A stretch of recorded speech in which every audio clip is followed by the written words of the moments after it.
Ciudadano presidente, ciudadanos legisladores y legisladoras. La reforma al Poder Judicial que hoy estamos discutiendo surge como resultado del trabajo conjunto entre los poderes de la Unión, en un proceso de colaboración institucional que apunta hacia la instauración de una mejor justicia. No hay sino respeto a la división de poderes y a la independencia judicial. Valdría la pena revisarla con puntualidad y no acudir a extremos dogmáticos que luego pueden resultar caminos sin retorno. Los retos de la justicia recaerían en la instauración de una nueva concepción de accionar judicial, fundamentalmente en la figura de los jueces federales, y a quienes no siempre se les atribuye una forma ética o profesional, y que la sociedad ha expresado su hartazgo frente a ellos y frente a la existencia de redes clientelares y actos de corrupción y nepotismo que han lastimado la impartición de justicia. Por eso, en esta primera etapa de reformas se toca solo el ejercicio al interior del Poder Judicial. Y por eso creo que se debe de destacar con toda seriedad la reforma. La importancia y trascendencia de la reforma es evidente. Solo referiré algunos temas porque no debe de quedar en el espacio solo descalificaciones sobre la falta de equilibrio de los poderes o sobre que está todo perdido. Yo no creo eso. En este sentido, en el artículo 94, donde se establece el ejercicio del Poder Judicial de la Federación, de los plenos regionales, de los colegiados de circuito, de los tribunales colegiados de apelación, que sustituyen a los plenos de circuito por plenos regionales y a los tribunales unitarios por tribunales colegiados de apelación, porque nos parece una mejor fórmula. ¿Dónde está aquí el exceso del control del presidente de la Corte? ¿Dónde está aquí el desequilibrio que se dice hay en esta reforma constitucional? Los plenos regionales disponen que estos ejercerán jurisdicción sobre los circuitos y que los acuerdos del Consejo de la Judicatura determinan dando amplitud a la facultad de autorregulación. Incluso en el párrafo 9 del 94 se establece que el Pleno de la Suprema Corte de Justicia estará facultada para expedir acuerdos generales a fin de lograr una adecuada distribución entre las salas de los asuntos que compete conocer a la Corte, así como remitir asuntos a los plenos regionales y a los tribunales colegiados de circuito para mayor prontitud en el despacho de los mismos. Con esto se busca homologar las nuevas figuras mencionadas.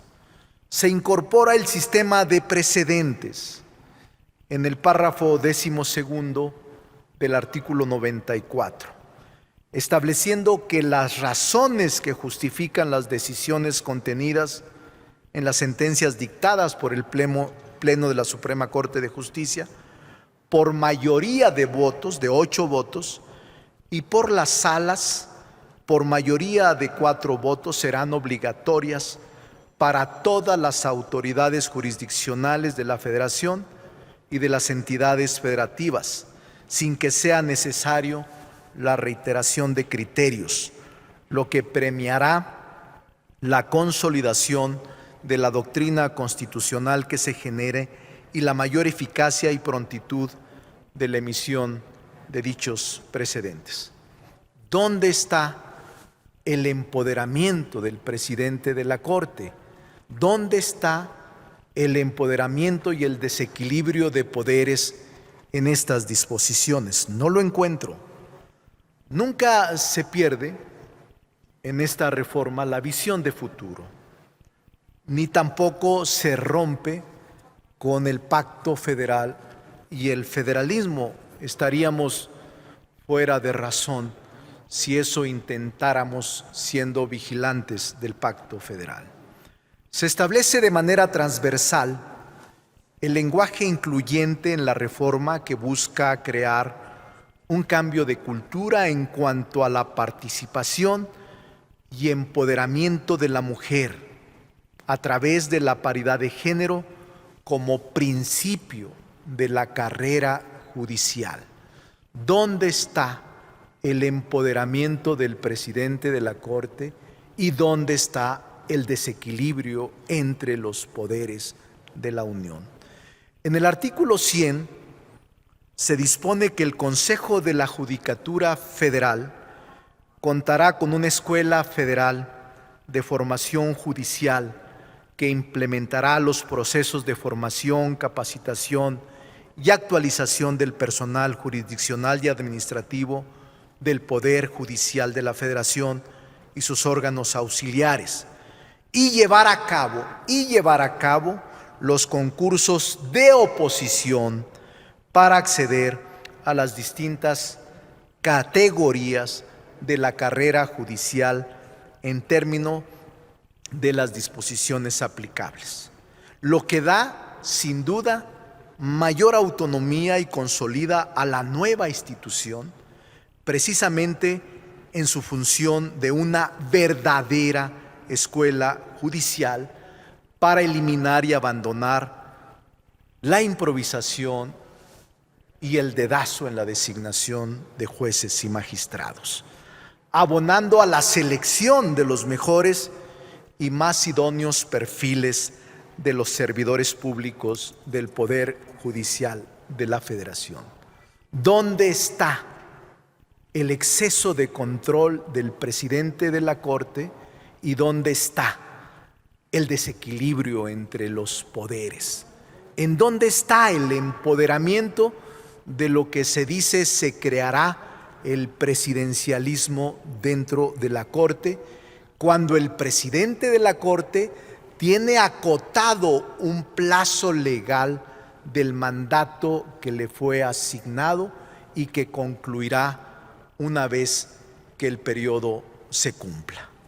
En congruencia con lo anterior, dentro de las reformas al artículo 100, y en aras de la protección de las personas en situación de desventaja social, se dispone que el servicio de Defensoría Pública del Fuero Federal será proporcionado por el Consejo de la Judicatura Federal a través del Instituto Federal de Defensoría Pública en los términos que establezcan las disposiciones aplicables, señalando que será la Escuela Federal de Formación Judicial el órgano encargado de capacitar a las y los defensores públicos, así como de llevar a cabo los concursos de oposición.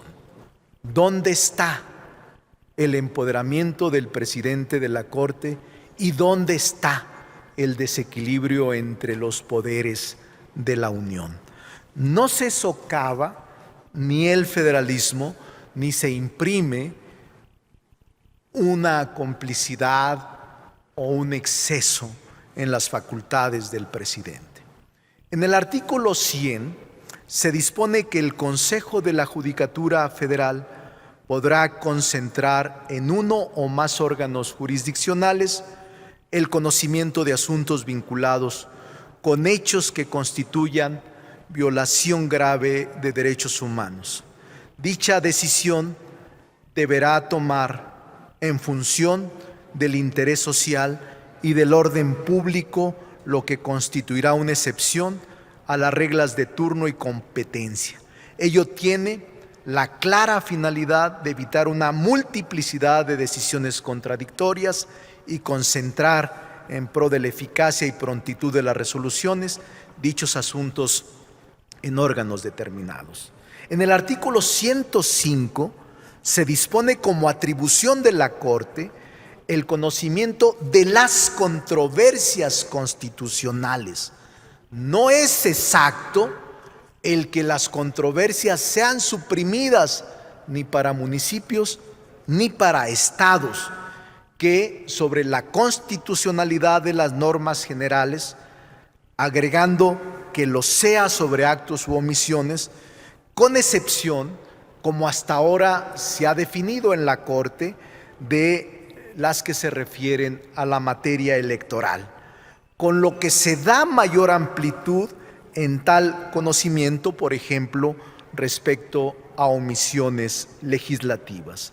Se dispone que en materia de controversias constitucionales pueden ser promovidas por dos órganos constitucionales autónomos de una entidad federativa y entre uno de estos y el Poder Ejecutivo o el Poder Legislativo de esa entidad federativa, lo que amplía el espectro de sujetos legitimados.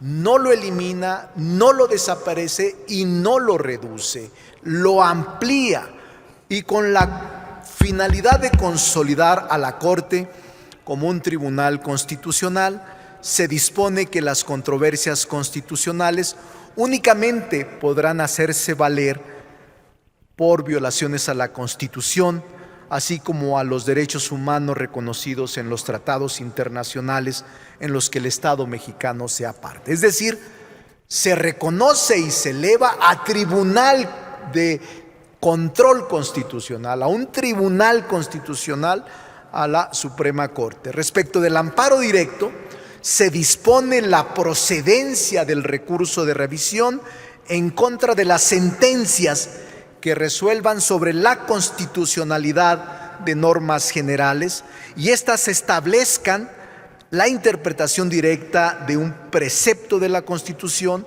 u omitan decidir sobre tales cuestiones cuando hubiesen sido planteadas, adicionándose que procederá cuando a juicio de la Suprema Corte de Justicia de la Nación el asunto revista un interés excepcional en materia constitucional o de derechos humanos, disponiéndose asimismo de manera congruente que en contra del auto que deseche el recurso no procederá el medio de impugnación alguno, lo que descarga a la Corte para atender asuntos relacionados con esta materia. En materia, senador. Ya voy a concluir. Quiero respetar, creo que ya me excedí del tiempo, pero yo sé que ustedes son tolerantes, sé que actúan con tolerancia, pero no quiero abusar.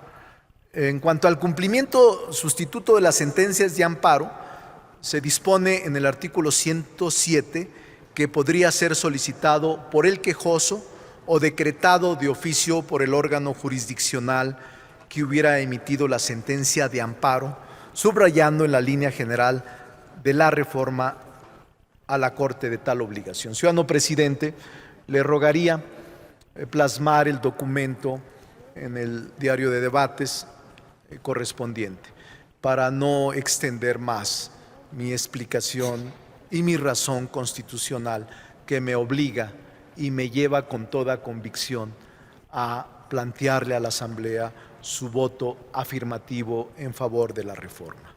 Déjenme decirles otra cosa por último. Yo he presentado 16 propuestas de reforma constitucional y legal. No las hemos tratado.